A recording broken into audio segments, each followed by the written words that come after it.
한국 사회는 땅에 대한 관심이 유난히 많습니다. 땅이 좁고 사람들이 많다 보니까 땅에 대한 경쟁이 치열합니다. 땅이 있어야 농사도 짓고, 땅이 있어야 집도 짓고, 건물도 짓고, 땅이 있어야 돈이 됩니다. 그래서 땅값은 하늘 높은 줄 모르고 계속 치솟아 오릅니다. 아무리 정부가 위협을 하고 협박을 하고 규제를 해도 땅값은 멈출 줄을 모릅니다. 이스라엘에서도 땅이 매우 소중했습니다. 땅이 있어야 소나 양이나 염소, 목축을 할 수 있었고, 땅이 있어야 농사를 지을 수 있었습니다. 그래서 성경에서 땅이 나올 때는 하나님의 은혜, 하나님의 선물을 가리키는 말이 되었습니다. 예수님이 사셨던 갈릴리 지방은 다른 지방에 비해서 강수량이 많고 땅이 매우 기름졌기 때문에 다른 지방에 비해서 농사를 굉장히 많이 지었습니다. 지금도 그렇습니다. 그리고 매년 10월과 11월이 되면 이른 비라고 해서 비가 내립니다. 1년에 2차례 비가 내리는데 이른 비가 내리게 되면 이제 땅이 부드러워지게 되고, 그리고 농부들은 씨를 뿌리게 됩니다. 갈릴리 지방 어디서나 흔히 볼 수 있는 그런 모습이죠. 많은 사람들이 예수님께 몰려왔습니다. 예수님 말씀을 들으려고 몰려왔는데, 그러나 예수님은 그 당시 주변에서 흔히 볼 수 있는 장면, 농부들이 씨를 뿌리는 장면을 통해서 중요한 영적 교훈을 말씀해 주셨습니다. 오늘 말씀의 주제는, 핵심은 뭐냐면 믿음입니다. 예수님은 씨 뿌리는, 농부들이 씨를 뿌리는 장면을 통해서 믿음이 무엇인지에 대해서 우리들에게 말씀해 주셨습니다. 믿음이란 무엇일까요? 우리 기독교에서는 믿음을 굉장히 중요하게 여기죠. 믿음이라는 것은 신뢰한다 뜻입니다. 신뢰한다, 동의한다. 나는 하나님이 살아계시고 나와 함께 하시고 나를 보살펴 주신다는 것을 내가 신뢰한다. 나는 하나님 말씀이 영원한 진리이고 사실이고 하나님 말씀은 반드시 이루어진다는 사실에 대해서 내가 동의한다, 신뢰한다. 이게 믿음입니다. 이 믿음을 가졌을 때 놀라운 일들이 일어났습니다. 아브라함이 하나님의 약속을 믿고 기다렸더니 하나님께서 25년 만에 아브라함이 100살이 되었을 때 약속했던 아들을 허락해 주셨습니다. 야곱이 하나님의 약속을, 말씀을 믿고 인내했더니 빈손으로 갔다가 돌아올 때는 4명의 아내와 12명의 아들과 엄청난 재산을 가지고 돌아올 수 있게 되었습니다. 모세가 하나님의 말씀을 믿었더니 홍해가 갈라졌고 세계 최강의 애국 군대가 수장되고 매일 하늘에서 만나가 내리는 기적이 일어났습니다. 여호수아가 하나님의 말씀을 믿고 순종했더니 요단강을 마른 땅같이 건너게 되었고 가로막고 있던 여리고성이 한순간에 무너졌습니다. 여호사밧 왕이 하나님의 말씀을 믿고 순종했더니 모압과 암몬과 에돔 세계 연합국이 쳐들어왔다가 자기들끼리 싸우고 괴멸되고 말았습니다. 나아만 장군이 하나님 말씀을 그대로 믿고 순종했더니 온몸을 가득 채웠던 나병이 깨끗하게 치료되는 기적이 일어났습니다.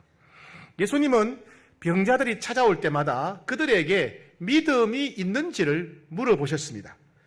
예수님이 이 병을 고쳐주신다는 사실을 너희가 믿는지, 너희가 동의하는지, 즉 믿음이 있는지를 질문하셨습니다. 그리고 그러한 믿음을 가진 사람에게는 그 믿음대로 고쳐주시고 치료해 주시고 심지어 죽은 자도 되살려 주셨습니다. 믿음은 마치 문을 여는 열쇠와 같습니다. 열쇠가 있어야 문을 열고 들어가듯이 인생에는 믿음이라고 하는 열쇠가 반드시 필요합니다. 예수님을 믿는 믿음이 있어야 죄를 용서받습니다. 믿음이 있어야 하나님의 자녀가 되고요. 믿음이 있어야 성령 하나님을 받게 됩니다. 믿음이 있어야 천국 백성이 될 수 있고요. 믿음이 있어야 기도 응답받습니다.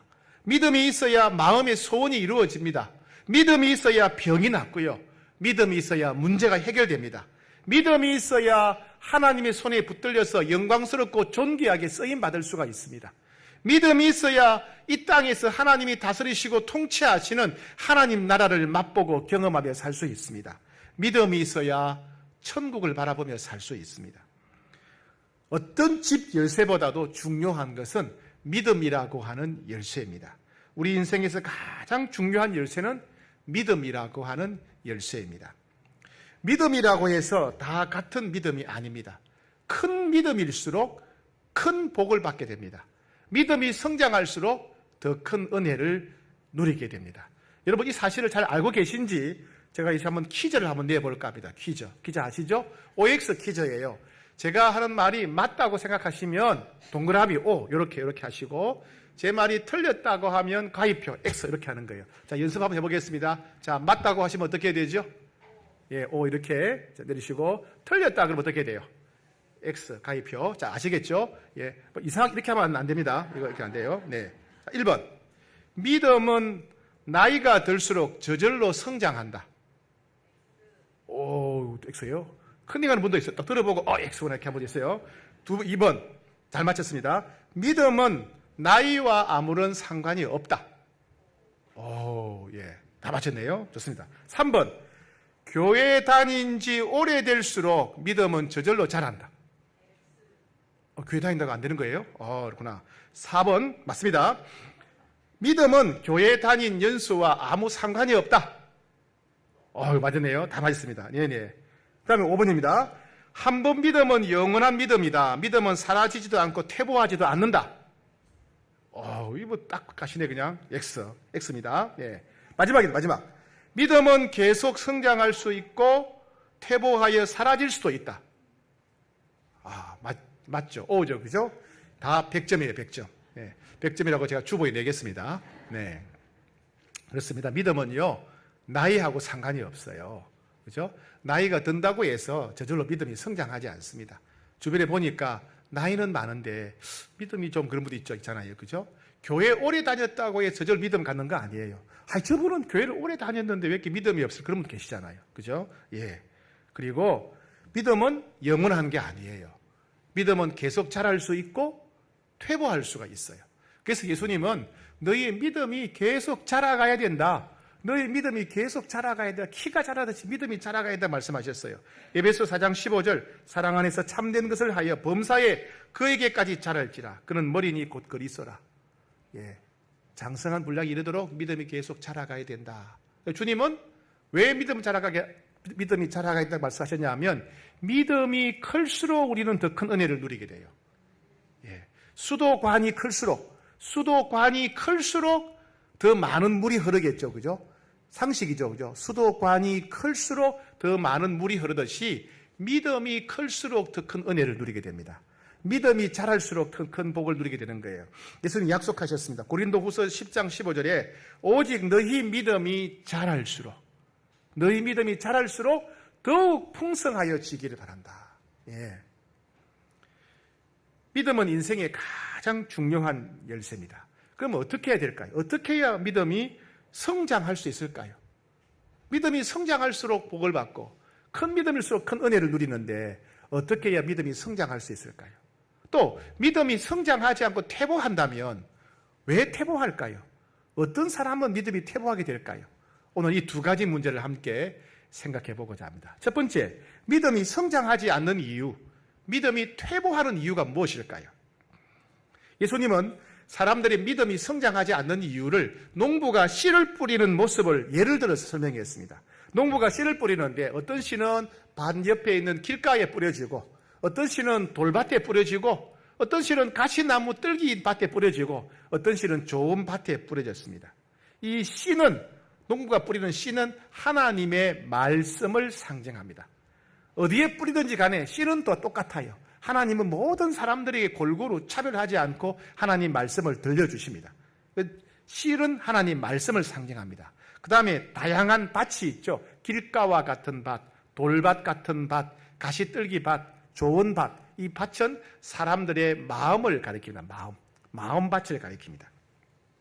즉 이 비유는 씨가 문제가 아니라 하나님의 하나님 말씀은 동일한데 우리의 마음밭이 다 각자라는 이야기예요. 우리 마음밭이 각자이기 때문에 어떤 마음밭은 하나님의 말씀에 씨가 뿌려져도 믿음이 자라지 않더라 하는 말씀이에요. 첫 번째, 길가와 같은 마음을 가진 사람이 있어요. 자, 오늘 본문 읽읍시다. 4절 말씀이에요. 다 같이 시작. 뿌릴새 들으는 길가에 떨어짐에 새들이 와서 먹어버렸고. 자, 농부가 가서 씨를 뿌립니다. 직파법이라 그러죠. 씨를 이렇게 막 뿌려요. 뿌리는데 씨가 톡 튀어가지고 어떤 씨는 밭 옆에 있는 길 위에 씨가 뿌려지는 거예요.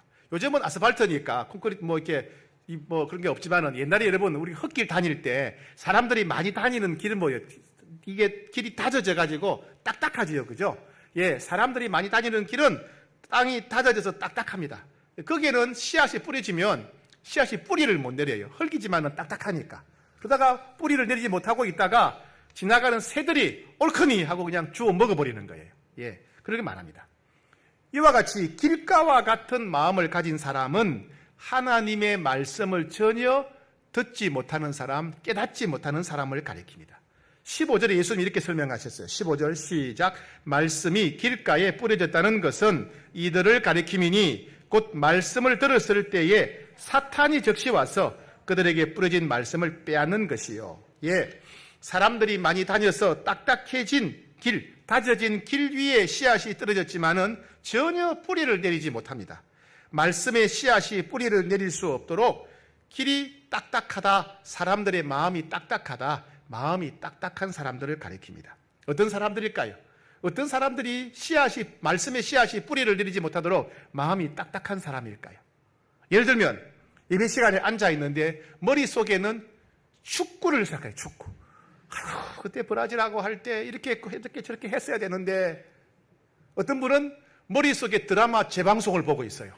얼굴은 저를 쳐다보고 있는데 눈은 저를 쳐다보는데 머릿속에는 드라마, 그때 주인공이 이런 말 했어야 되는데, 다시 그 드라마를 재방송하면서 보고 있는 분이 계세요. 어떤 분은 주보에 나오는 광고를 묵상하는 분들이 있어요. 오자나 탈자가 있는가 동그라미 치고, 이런 분들 꼭 목사님한테 문자를 보내요. 목사님, 광고 7번에 오자가 있습니다. 예. 어떤 분은 예배 시간에 그냥 졸다가 자다가 가는 분들이 있어요. 이런 분들 헌금 많이 해야 돼요. 숙박비까지 내야 되니까. 네. 마음에 근심과 걱정이 많아서 말씀이 귀에 들리지 않는 사람 다 마찬가지입니다. 아무리 하나님 말씀하셔도 관심이 없는 사람의 귀에는 하나님 말씀이 들리지 않아요. 아무리 하나님 말씀하셔도 딴 생각을 하고 있는 사람들의 귀에는 하나님 말씀이 들리지 않습니다. 무조건 비판적으로 생각하는 비판적인 생각이 가득 찬 사람의 귀에도 하나님 말씀이 들리지 않습니다. 이런 사람은 하나님 말씀을 들어도 깨닫지 못하고 듣지 못하는 것입니다. 그러다가 새가 와서 길 위에 있는 씨앗을 다 주워 먹어버리듯이 그렇게 말씀을 깡그리 잊어버립니다. 오늘 설교를 듣기는 들었는데 무슨 내용이지? 성경을 묵상을 했는데 무슨 내용인지 기억이 나지 않죠. 예. 이와 같이 길가와 같은 마음밭을 가진 사람은 한마디로 말하면 하나님이 말씀하셔도 듣지 못하고 깨닫지 못하는 사람, 그런 마음밭을 가진 사람입니다. 두 번째입니다. 두 번째, 믿음이 쇠퇴하는 두 번째 경우는 뭐냐면 돌밭과 같은 마음을 가진 사람들입니다. 돌밭.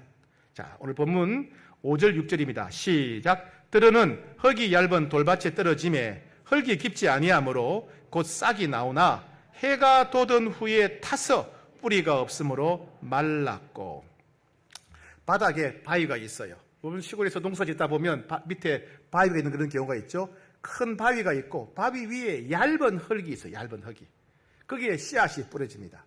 근데 씨앗이 이제 뿌려졌는데 얇은 흙이 있으니까 뿌리를 내립니다. 뿌리를 내리는데 깊이 못 내려요. 왜? 밑에 바로 바위가 있으니까. 더 이상 깊이 못 내립니다. 그러다가 햇빛이 강하게 내리쬐면 뿌리가 얕아서 수분을 흡수하지 못하니까 씨앗이 그냥 말라 죽어버리고 말았다는 이야기입니다.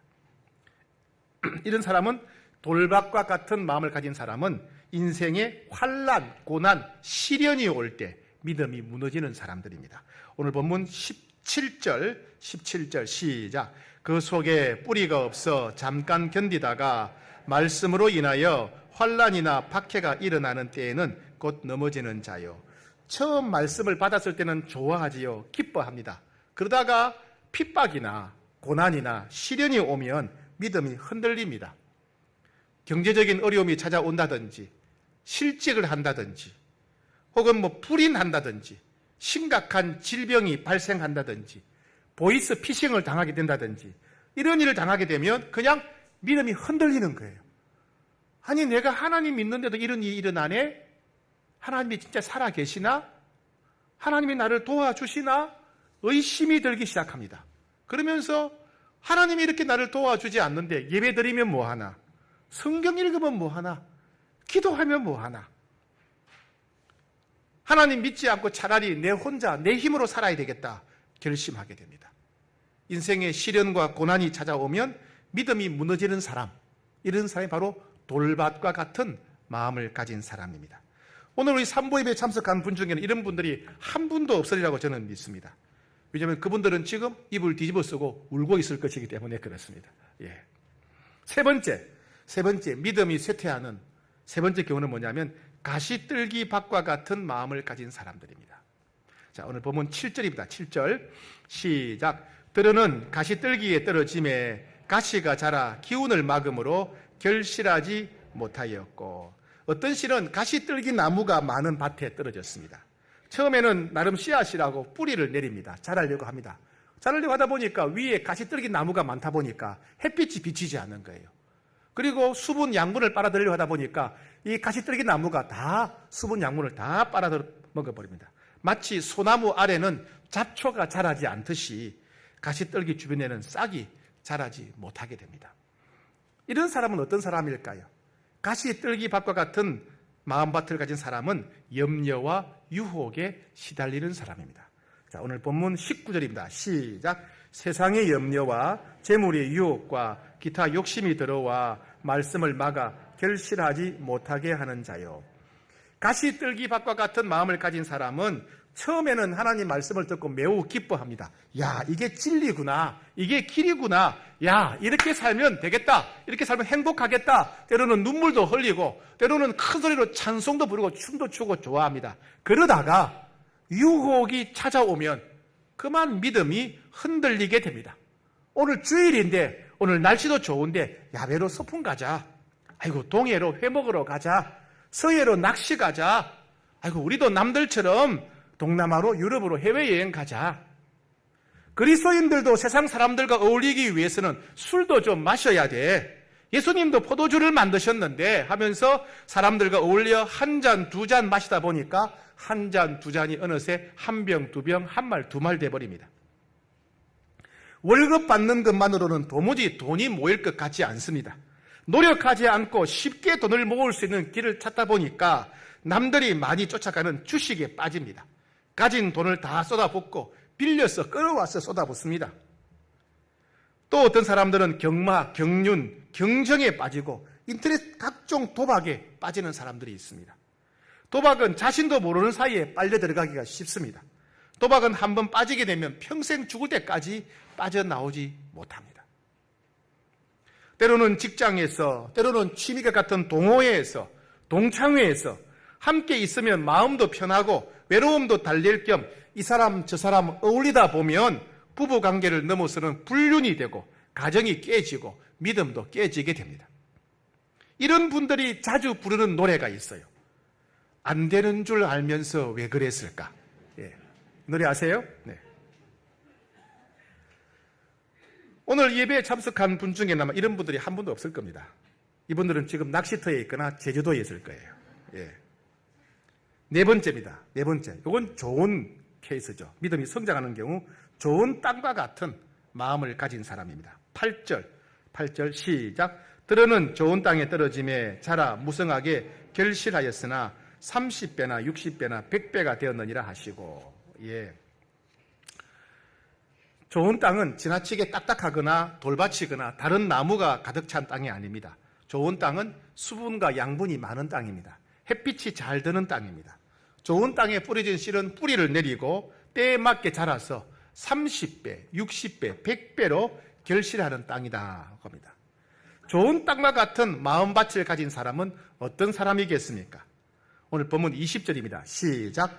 좋은 땅에 뿌려졌다는 것은 곧 말씀을 듣고 받아 30배나 60배나 100배의 결실을 하는 자니라. 이 말씀을 누가복음 8장 15절에서는 조금 더 자세하게 설명되어 있습니다. 좋은 땅에 있다는 것은 착하고 좋은 마음으로 말씀을 듣고 지키어 인내로 결실하는 자리라. 좋은 땅과 같은 마음을 가진 사람은 착하고 좋은 마음으로 말씀을 듣는다. 말씀을 따지지 않고 그대로 아멘한다, 받아들인다 이 말입니다. 그리고 지키어 인내한다. 끝까지 말씀대로 순종한다. 하나님이 말씀을 주시면 아멘 하고 그대로 받아들이고 끝까지 순종하는 사람, 그런 사람이 좋은 땅과 같은 마음을 가진 사람이라는 겁니다.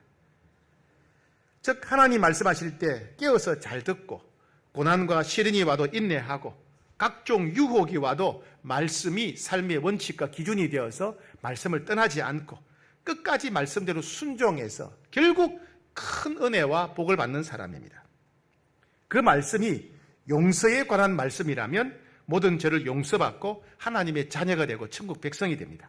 그 말씀이 인도와 보호에 관한 말씀이라면 어떤 시련과 유혹이 와도 하나님의 인도와 보살핌을 받으면서 형통한 인생을 살게 됩니다. 그 말씀이 기도와 응답에 관한 말씀이라면 병이 낫고 상처가 치료되고 악한 영이 떠나가고 문제가 해결되고 길이 열리는 역사가 일어나게 됩니다. 지난 한 주간만 해도 좋은 땅과 같은 마음밭을 가진 성도님들이 여러 가지 좋은 소식, 여러 가지 기쁜 소식을 제게 들려주셨습니다. 어떤 분이 이렇게 말합니다. 목사님, 대출금 문제가 커다란 바위 덩어리 같이 제 가슴을 꽉 눌러서 숨도 쉴 수 없었는데 목사님, 한꺼번에 해결되었습니다. 이런 분이 계시고요. 목사님, 무릎이 너무 아파서 그렇게 침을 맞고 약을 먹고 물리치료를 받아도 통증이 사라지지 않았습니다. 그런데 지난 주일날 예배드리고 난 뒤에 교회 계단을 내려가는데 내가 통증도 없이 내려가고 있다는 사실을 깨닫게 되었습니다. 얼마 전까지만 해도 한 계단 한 계단 내려갈 때마다 무릎에 통증이 온몸에 전율이 되었는데 이제는 아무리 계단을 내려가도 무릎이 아프지 않습니다. 목사님, 우리 집 아이가 학교도 안 가고 방 안에서 게임만 하고 문도 열어주지 않습니다. 그런데 지난주에 갑자기 학교 친구들이 찾아와서 함께 게임도 하고 농구도 하더니 이제부터 친구들과 함께 학교 가겠다고 합니다. 하나님 아버지, 저는 어릴 때 친정 아버지의 폭력과 폭언으로 인해서 아버지를 죽이고 싶을 만큼 미워했습니다. 결혼한 이후에도 친정 아버지를 만나러 가는 것은 지옥굴에 들어가는 것 같았습니다. 그런데 사역훈련 내적 치유 수양의 기도 시간에 예수님이 저의 모든 죄를 용서해 주시면서 아버지의 잘못을 용서하라고 하셨습니다. 예수님 말씀에 순종해서 아버지의 죄를 용서한다고 고백했을 때 제 마음에는 지금까지 제가 한 번도 경험해보지 못했던 평화가 찾아왔습니다. 전에는 하나님을 아버지라고 부르지 못했는데 이제는 얼마든지 하나님을 아버지, 아빠라고 부를 수 있습니다. 하나님 아빠 사랑해요. 목사님, 기도하던 오이코스가 아기를 데리고 아기 학교에 등록했습니다. 이분들은 오늘 예배에 오셔서 더할 수 없는 기쁨과 감사로 예배드리고 계실 것입니다. 그렇다면 지금까지는 믿음이 무너지는 경우라면 그럼 믿음이 성장하는 경우는 어떤 경우일까요? 오늘 말씀은 사실은 믿음이 무너지고 믿음이 퇴보하는 것에 관한 경고의 말씀인데 이걸 반대로 하면, 이걸 뒤집으면 믿음이 성장할 수 있는 기회에 관한 말씀이기도 합니다. 첫 번째, 믿음이 성장하려면 말씀을 잘 들어야 됩니다. 믿음이 성장하려면 지금 하나님이 나에게 하시는 말씀이 무언가, 하나님이 지금 나에게 무엇이라고 말씀하시는가를 잘 들어야 됩니다. 로마서 10장 17절에 보면 믿음은 어디서 난다? 들음에서 난다. 들음은 그리스도의 말씀이다. 하나님의 말씀을 들어야 믿음이 생기는 거예요. 말씀을 듣지도 않았는데 제대로 믿음이 생기지 않습니다. 말씀을 들은 바가 없다면 절대로 믿음이 생기지 않아요. 그건 맹신이에요. 착각이에요. 믿음은 반드시 말씀을 들을 때, 그 말씀을 내가 동의하고 신뢰할 때 믿음이 생기는 겁니다. 그러니까 우리는 말씀을 들어야 돼요. 여러분, 기독교는 불교와 같은 깨달음의 종교가 아니에요. 혼자 명상을 많이 해서 깨닫는 종교가 아닙니다. 기독교는 만남의 종교입니다. 살아계신 하나님을 만나는 종교예요. 살아계신 하나님이 우리가 알아들을 수 있도록 말씀하시는 종교입니다. 우리는 살아계신 하나님이 나에게 하시는 말씀을 들어야 됩니다. 그 말씀이 우리에게 믿음이 되는 겁니다. 기독교는 덕을 쌓으면 복을 쌓는다고 하는 공덕주의가 아닙니다. 기독교는 아무리 자격이 없는 사람이라 할지라도 살아계신 하나님을 만나고 그 하나님이 주시는 말씀을 믿고 그대로 순종하면 복을 받는 그런 종교입니다. 그러니 여러분, 우리는 늘 하나님 말씀을 사모해야 돼요. 성경을 읽을 때마다 하나님 말씀을 들어야 돼요. 이 말씀을 통해서 내게 지금 뭐라고 말씀하시는가? 성경 묵상할 때, 성경 필사할 때, 암송할 때 이 구절을 통해서 하나님이 지금 나에게 무엇이라고 말씀하시는가 들어야 돼요. 기도할 때 내 소원만 아뢰지 말고 지금 하나님이 내게 무엇이라고 말씀하시는가 귀를 열고 들어야 됩니다. 오늘 우리 호산나 찬양 아름답게 찬양하셨는데 오늘 찬양하시면서 하나님이 여러분들에게 무엇이라고 말씀하셨습니까? 우리는 찬양하면서도 하나님이 우리에게 무엇이라고 말씀하시는 걸 들어야 돼요. 그 말씀이 우리에게 와닿을 때 그게 우리의 믿음이 되는 겁니다. 믿음. 말씀을 들을 때 믿음이 생깁니다. 그래서 우리는 어떤 상황에 처하든지 간에 하나님을 만나야 되고 하나님이 나에게 지금 무엇이라고 말씀하시는가 사모해야 돼요. 갈망해야 돼요. 그 말씀을 들어야 됩니다. 그래서 매일 하루 첫 시간에 큐티를 하든지 새벽 기도를 해야 돼요. 왜요? 오늘 나에게 주시는 말씀을 듣기 위해서. 그래서 주일 성수를 해야 됩니다. 일주일 따라 일주일을 내가 하나님 말씀으로 살기 위해서. 두 번째입니다. 첫 번째는 말씀을 들어야 된다. 두 번째는 뭐냐면 믿음이 성장하려면 흔들리지 않는 견고한 믿음을 가져야 됩니다. 고난이 와도 흔들리지 않는 믿음을 가져야 됩니다. 여러분 뉴스를 보셔서 잘 아시겠지만은 요즘 유럽 교회가 기독교인이 매우 급속한 속도로 줄어들고 있습니다.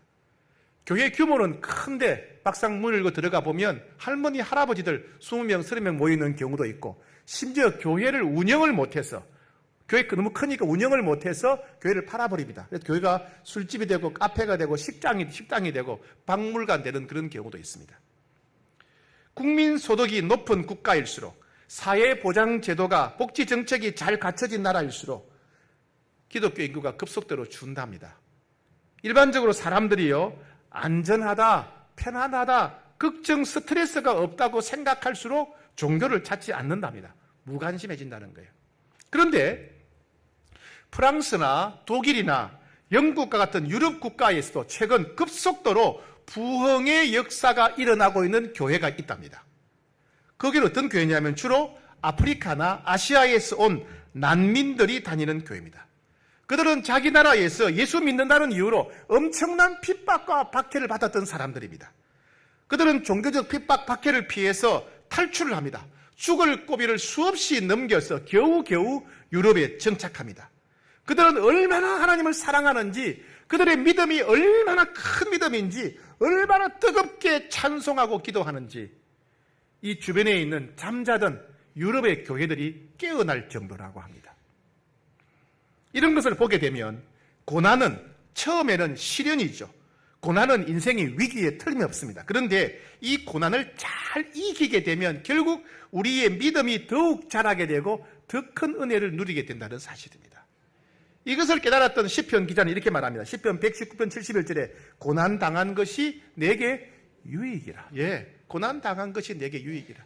처음에는 이것 때문에 죽을 것 같았고 처음에는 이것 때문에 내 인생이 끝날 것 같았는데 이걸 이기고 보니까 견디고 이 고난 때문에 내 믿음이 성장하게 되었고 고난 때문에 내가 그 큰 복을 누리게 되었더라. 고난당한 것이 내게 유익이라 했습니다.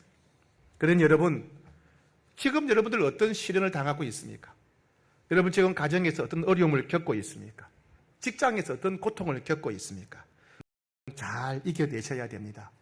견디고 잘 이겨내시면 여러분의 믿음이 더 연단되어져서 더 큰 믿음으로 자라갈 것입니다. 여러분은 더 큰 은혜를 누리게 될 것입니다. 이 시련을 이기게 되는 날, 지금 겪는 여러분의 시련 어려움은 여러분들에게 축복의 통로가 될 것입니다. 세 번째, 믿음이 성장하려면 깨어 있어야 됩니다. 깨어 있어야 돼요. 좋은 것도 잘 분별해야 돼요. 왜요? 사탕발림 같은 게 너무 흔해요.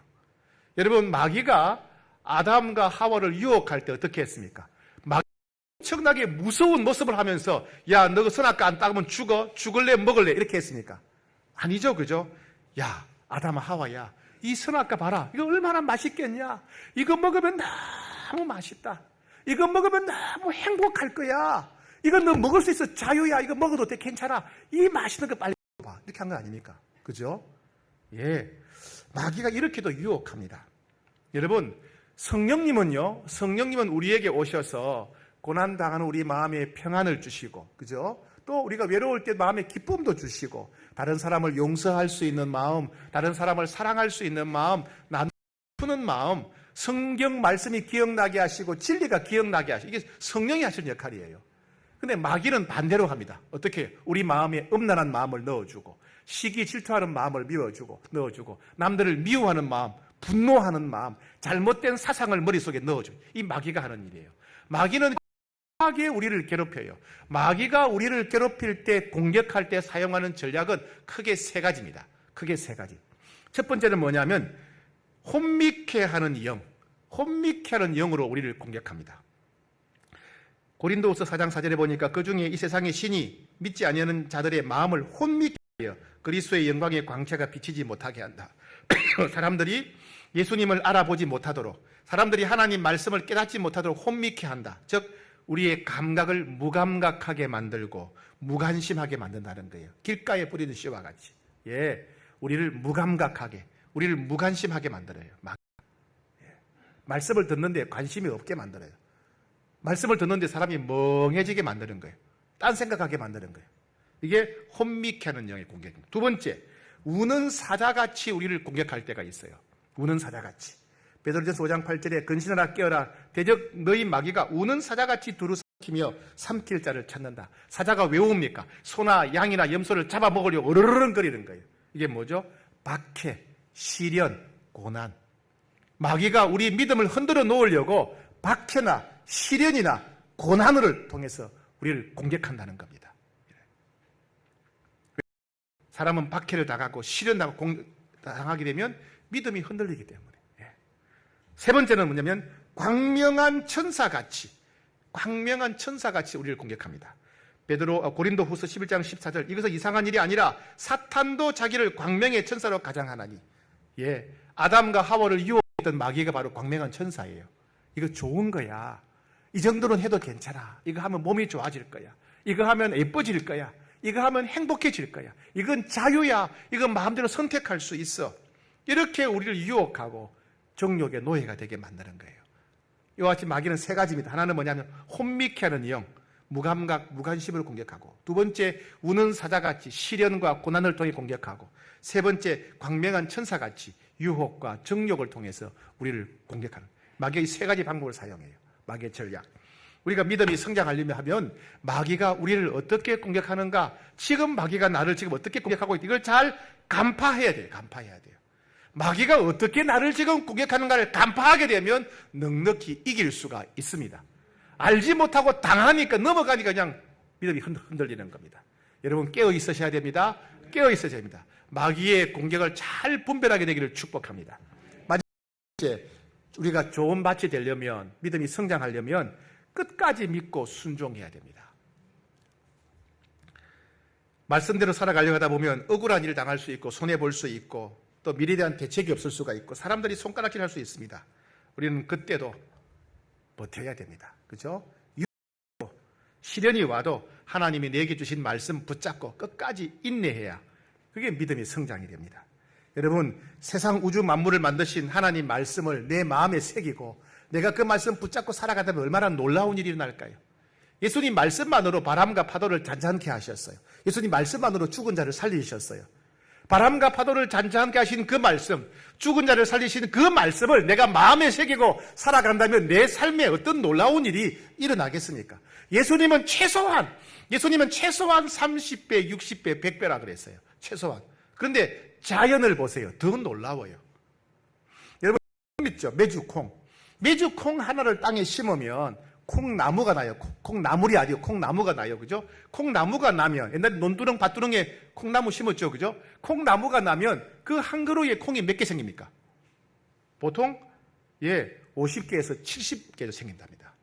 콩알 하나면, 콩나무가 되면 50알, 70알 되는 거예요. 벽시 있죠, 벽시. 벼나무 말고, 벽시를 심으면, 벽시 하나를 심으면 나중에 이삭이 몇 개 되는지 아십니까? 80개에서 130개. 그러니까 80배에서 130배 아니에요. 그죠? 예. 옥수수 좋아하시죠? 저 옥수수 좋아하는데요. 옥수수 한 자루에 옥수수 알이 몇 개인지 아세요? 여러분, 옥수수 나무 하나에 옥수수 몇 개 열린지 아세요? 많이 안 열린답니다. 보통 한 개, 두 개밖에 안 열린다면서요. 한 자루 열린다고 칩시다. 옥수수 대에 한 자루에 옥수수 알이 몇 개인지 아세요? 안 세보셨죠? 그걸 또 세어본 분이 있어요. 세어보니까 몇 개냐? 200개에서 300개래요. 몇 배라고요? 200배, 300배. 그러니까 제가 흥미가 생겼어요. 이왕이면 조나 수수는 얼마나 될까? 조 알죠? 수수. 예. 그래서 제가 찾아보니까 이걸 또 세어본 분이 있어요. 조나 수수는요, 하나 심으면 한 나무에 몇 개 되냐? 2,000개에서 4,000개. 몇 배라고요? 2,000배, 4,000배. 좋은 땅과 같은 마음, 즉 하나님의 말씀, 온 세상 우주 만물을 만드신 하나님 말씀을 내 마음에 담아두고 살면 말씀으로 바람과 파도를 잔잔하게 하셨고 죽은 자를 살리신 그 예수님 말씀을 내 마음에 새기고 신비에 새기고 내가 살아간다면 최소한 30배, 60배, 100배고요. 잘 되면 몇 배라고요? 2,000배, 3,000배, 4,000배의 복을 받게 된다는 말씀이에요. 예. 사랑하는 여러분, 좋은 땅과 같은 마음밭을 가지시기를 축복합니다. 날마다 하나님 만나기를 갈망하세요. 하나님, 오늘도 제게 말씀을 들려주십시오. 주님이 제게 주시는 말씀을 제가 깨달아 할 수 있도록 도와주십시오. 3부 예배 때 말씀을 듣지 못한 사람은 4부 예배 때 남아서 말씀을 들어야 돼요. 주님이 말씀하시면 무조건 아멘 하셔야 됩니다. 어떤 시련과 고난이 와도 끝까지 말씀 붙잡고 견디셔야 됩니다. 마귀가 아무리 유혹해도, 아무리 달콤하게 유혹해도 여러분 이기고 또 이기셔야 됩니다. 그러면 우리는 가정에서, 직장의 세상에서 기적의 주인공이 될 것입니다. 최소 60배, 30배, 100배, 어쩌면 2,000배, 3,000배, 4,000배의 기적의 주인공이 될 것입니다. 날마다 기적을 체험하고 날마다 은혜로 충만해져서 복된 인생을 살아가는 여러분 되시기를 축복합니다.